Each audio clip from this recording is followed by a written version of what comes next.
Hey man, let's get into this word. So, look, man, I ain't know too much on what to read today. I know Proverbs, it got 31 chapters, so I'm like, it's already the 23rd, so we're gonna be in Proverbs 23. We're gonna start off verse 6. Do not eat bread of a man who is stingy. Do not desire his delicacies. So, pretty much, bro, whenever you eat bread of somebody who's stingy, they want something in return. They want something back. You know what I mean? Like that wasn't free. That wasn't a free meal, or you know what I mean. And this doesn't always have to be like with eating when it comes to this, but it's more like you could be borrowing money from. They could be lending you something. Whenever a stingy person gives, is not from the heart. You know what I mean? That's what you have to understand about a stingy person actually giving you something.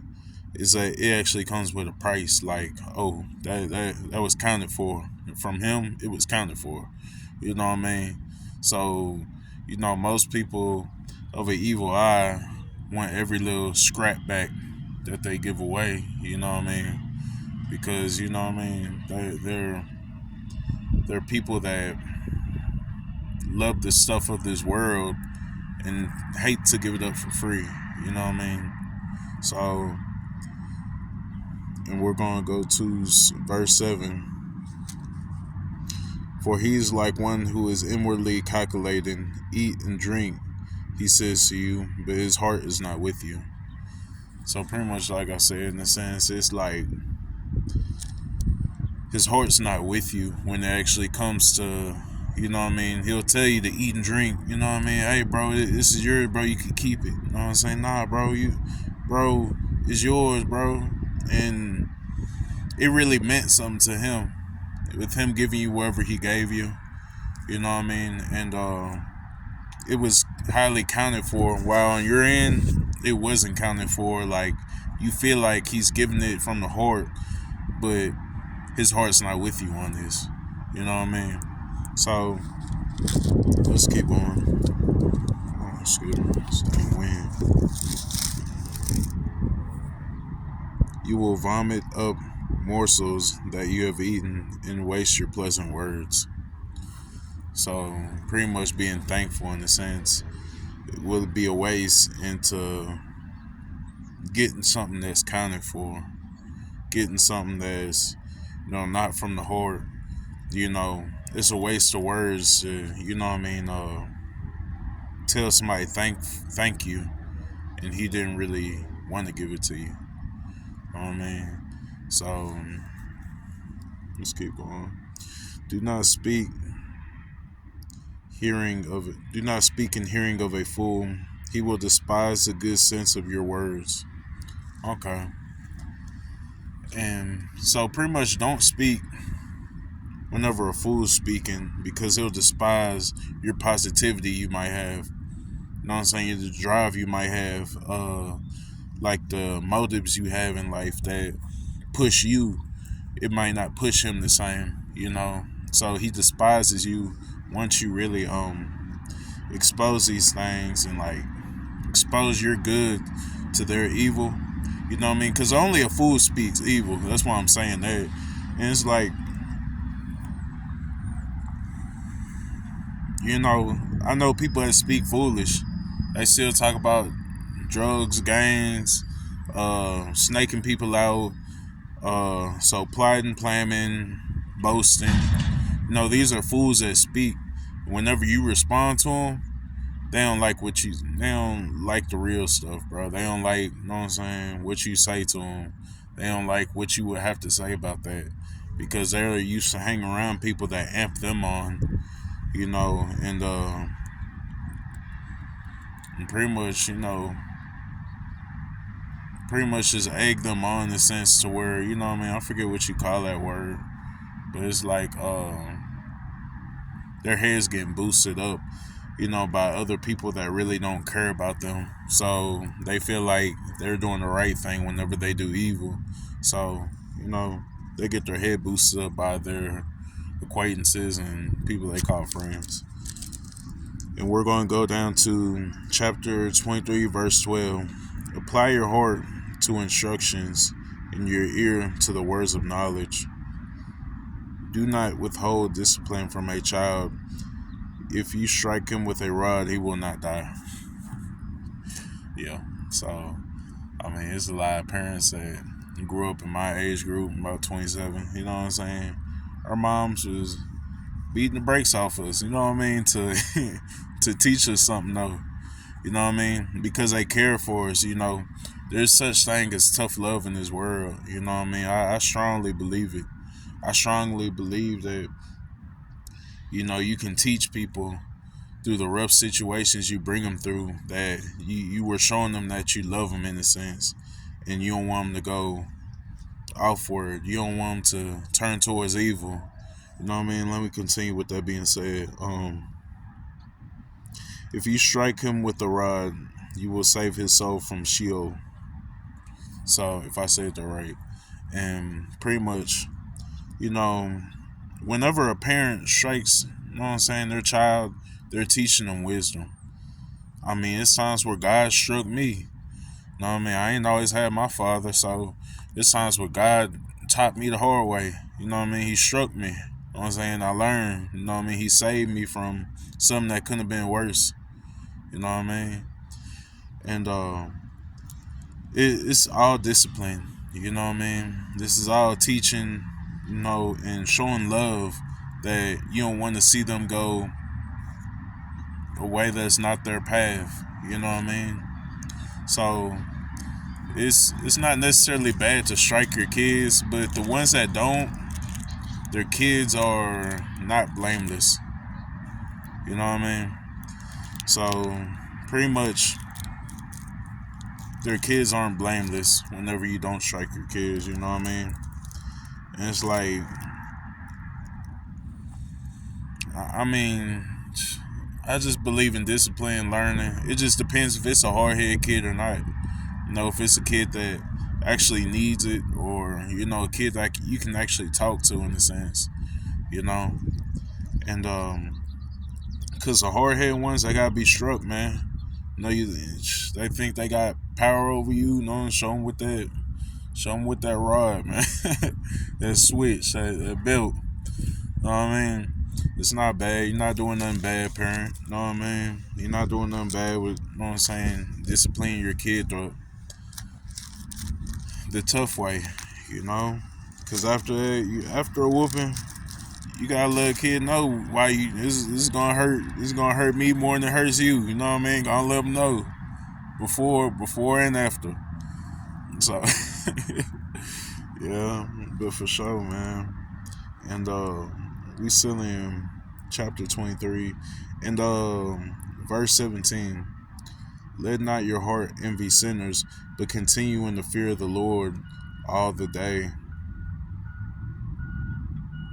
So pretty much, don't envy what a person might receive from not doing something good. You know what I mean? Because I know plenty of evil people who just got a whole bunch of money, got a whole bunch of cars, shoes, all this stuff that people could be envious about. You know what I mean? You could be envious of, how they got it or why they got it, through selling drugs, through doing this and that. And don't envy them. You know what I mean? Because surely everything has its punishment, everything has its lessons, and, sooner or later, you don't wish on their downfall either. But just pray for their soul, man. You know what I'm saying? Because God shows everybody, you know what I'm saying, like, over time. There's an old school that once told me, he said, man, with this gangster stuff, it only comes early or it comes late. So you can be doing this gangster stuff, and you know what I mean, and the prisons. Oh, I'm sorry. Like prison, it comes early or it comes late when it comes to gangster stuff. So pretty much, man, whenever, you know what I'm saying, you get taught early, you just get taught early. Some people learn later in the game that they you know, can't do this or that, and they have to stop later on. Because some people learn late, and the smart ones learn early. You know what I mean? The smart ones wasn't supposed to be doing this in the first place. So, you know, some get struck early and some are late. You know what I mean? And I was one of the early birds, man. I was one of the ones that it wasn't for me, and you know, I had to learn early. He sent me down there early. You know, there was some that came late, man. There's some that came in their 30s, and there's the first time getting locked up, and you know, he just teaches you at different times. You know what I mean? And you have to learn whenever you go through these things.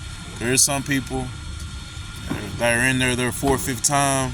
Man, I got grandkids. Man, I got gray hairs. I'm this old and I'm still in here, bro. Still in here with these kids, man. Still in here doing the same stuff, man. I need to change. And you'll hear one of them old schools that just snap one day. You know, they just snap. They just like, man, I'm too old for this, man. Man, youngster, I've been coming in since I was your age, man. This and that, man. I spent my whole life here.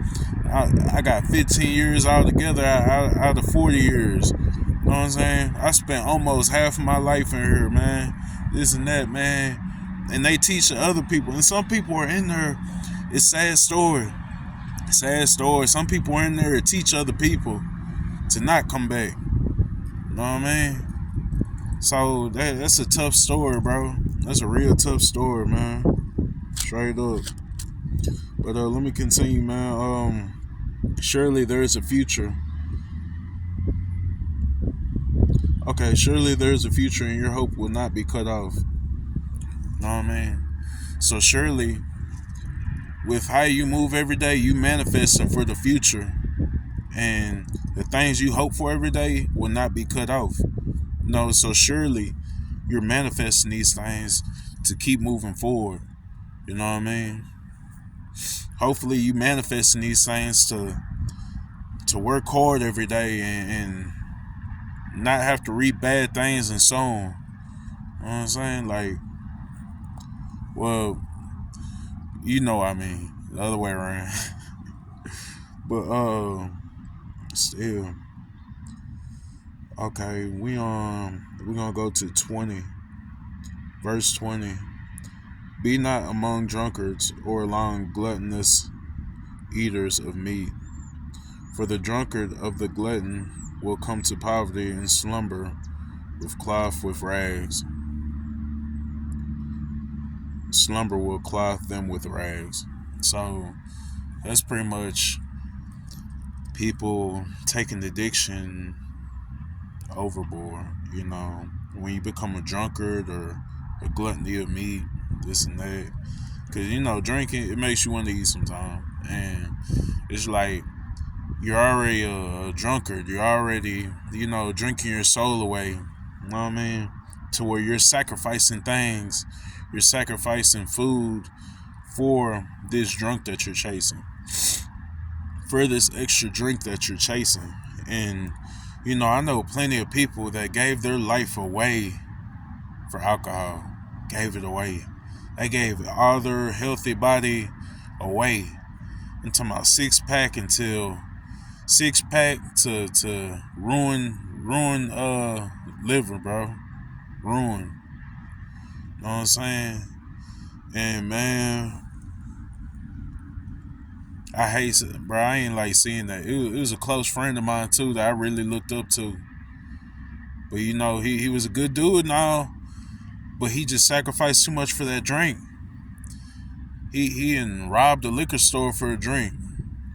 He didn't, you know what I mean? He fight every day. He got scars all over his face and back for that drink. You know, fighting on the drink, dancing on the drink, whatever on the drink, man. Like, he let it rule his life. He let just beer and all this alcohol just ruin his life, you know. And whenever I did see him, last time I seen him was 2020. I met him 2014 and I seen him 2020, right?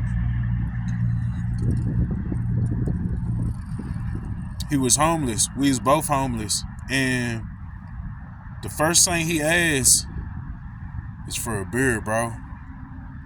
Even after a long time, we haven't seen each other. And it's like, damn, it's you, loco. Man, what happened, bro? Like this and that, fool, bro.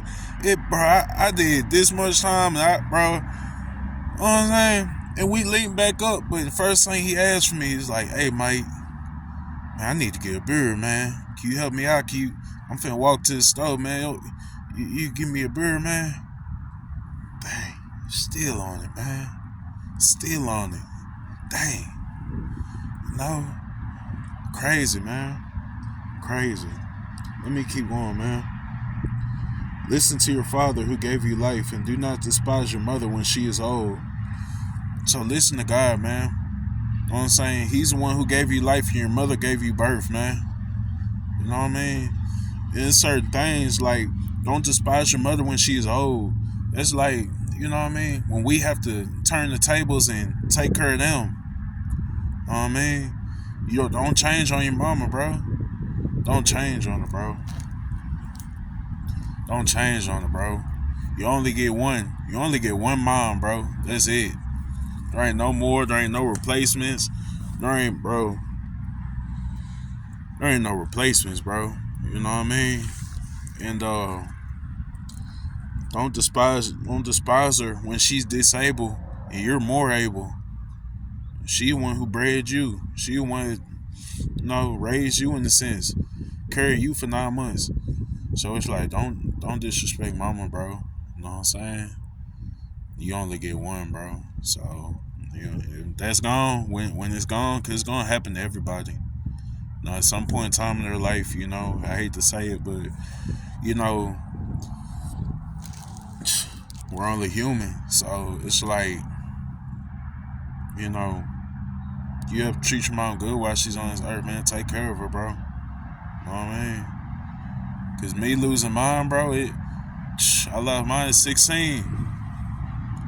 16, fool. And it's well, I can't even tell you how much I miss her straight up, man. Like, there's certain people that's 50, 60 years old still got their mama.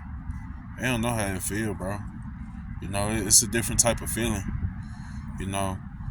I even tried to tell friends about the feeling, and they kind of didn't understand at first, but then, their mom went. I knew exactly how I felt.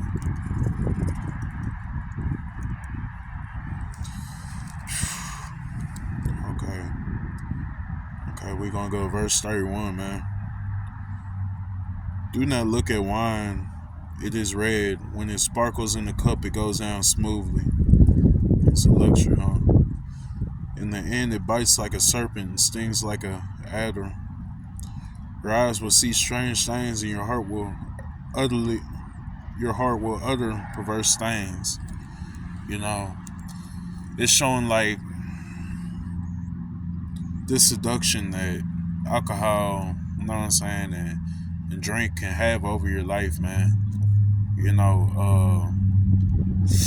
It could take over your life, man. And this is the addiction behind it. This is what people chase whenever they really want it, really need it in a sense. They feel like they need it in a sense. And and there's some people homeless because they drunk their life away. You know what I mean? They chase these things, and they can't fight the urge. So you'll be like one who lies down in the midst of the sea, like one who lies in the top of the mast. They struck me, you will say, but I was not hurt. They beat me, but I did not feel it. When shall I awake? Must I have another drink? So look, man, this is pretty much showing the full route of addiction that alcohol could take over your life if you abuse it in the wrong manner. You abuse wine in the wrong manner. If you cope this way of dealing with depression, you cope this way of dealing with sadness, if you cope this way of dealing with certain things, man, and it's like it can take your life, man. It can slowly take your life, and it's poison. You know what I mean? That's why I even had to stop drinking, because it didn't have too much of an effect on me as far as like addiction, but it's like I had to change. It wasn't putting me in the right mind state. It was seducing my mind to do the wrong things in life. It was a buzz that I shouldn't been chasing. It was it's a big downer. You know what I mean? Because you don't remember what you do in these things. You don't. You're not in your right natural mind state whenever you drink alcohol, bro. You know what I'm saying? When you smoke weed, you're not in your best element. You're not in your fullest potential whenever you do these things. And God wants you to have a conscious mind when you take on His word or you take on His path, or you know, He wants you to have a righteous mind, and He wants you to stay sober, man. So I'm not even saying it's just horrible to drink wine here and there, but it's like, what I mean? Jesus made water into wine, so people can celebrate. But it's not an excuse to actually go in for the kill. It's not an excuse to go in every week. Huh, huh, huh. Hit me again. Reload, reload. You know what I'm saying? You hitting the bartender up like like it ain't nothing. You know what I mean? Like there's no need for that, bro. Like when you chasing it that hard, you run from your problems that you scared to face. Either it's gaining more knowledge or getting closer to God. So these are things that have to change. You know what I mean? You can't change me a day, or you can. You know what I'm saying? It's all in what you say in your mind, though. I mean, it's all what you manifest. How slow you want to take the route into stopping. You know what I mean? If you ask me, I'd just say cold turkey. You know what I mean? So, yeah, man. But stay blessed, man. Keep your head up, man. It's all gonna be straight though, for sure.